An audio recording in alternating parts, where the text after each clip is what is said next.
The Divine Instructions from the Holy Prophet, Chapter 44. Holy Instructions from the Prophet. Misery.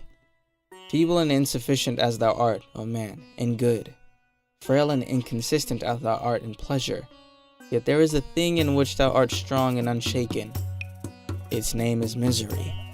It is the character of thy being, the prerogative of thy nature. In thy breast alone it resideth.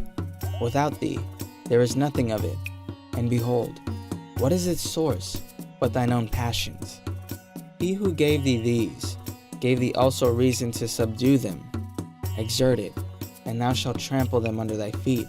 Thine entrance into the world, is it not shameful? Thy destruction, is it not glorious?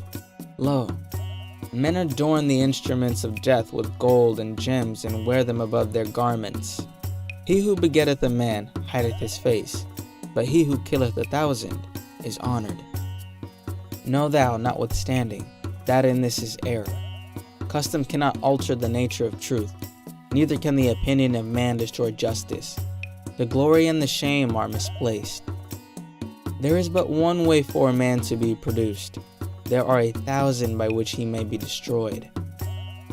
There is no praise or honor to him who giveth being to another, but triumphs and empire are the rewards of murder. Yet he who hath many children hath many blessings, and he who hath taken away the life of another shall not enjoy his own.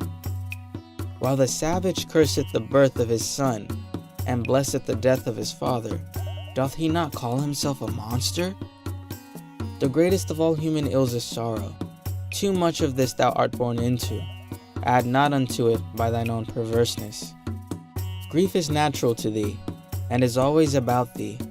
Pleasure is a stranger, and visiteth thee by times. Use well thy reason, and sorrow will be cast behind thee. Be prudent, and the visits of joy shall remain long with thee. Every part of thy frame is capable of sorrow, but few and narrow are the paths that lead to delight. Pleasures can be admitted only simply, but pains rush in 1,000 at a time. As the blaze of straw fadeth as soon as it is kindled, so passeth away the brightness of joy, and thou knowest not what become of it. Sorrow is frequent, pleasure is rare. Pain cometh of itself, delight must be purchased. Grief is unmixed, but joy wanteth not its alloy of bitterness. As the soundest health is less perceived than the lightest melody, so the highest joy toucheth us less deep than the smallest sorrow. We are in love with anguish. We often fly from pleasure. When we purchase it, costeth it not more than it is worth? Reflection is the business of man. Sense of his state is his first duty. But who remembereth himself a boy? Is it not in mercy, then, that sorrow is allotted unto us? Man foreseeth the evil that is to come. He remembereth it when it is past. He considereth not that the thought of affliction woundeth deeper than the affliction itself.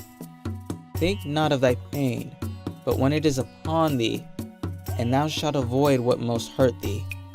He who weepeth before he needeth, weepeth more than he needeth. And why? But that he loveth weeping? The stag weepeth not till the spear is lifted against him, nor do the tears of the beaver fall till the hound is ready to seize him.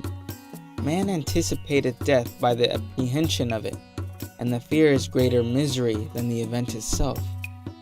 Be always prepared to give an account of thine action, and the best death is that which is least premeditated.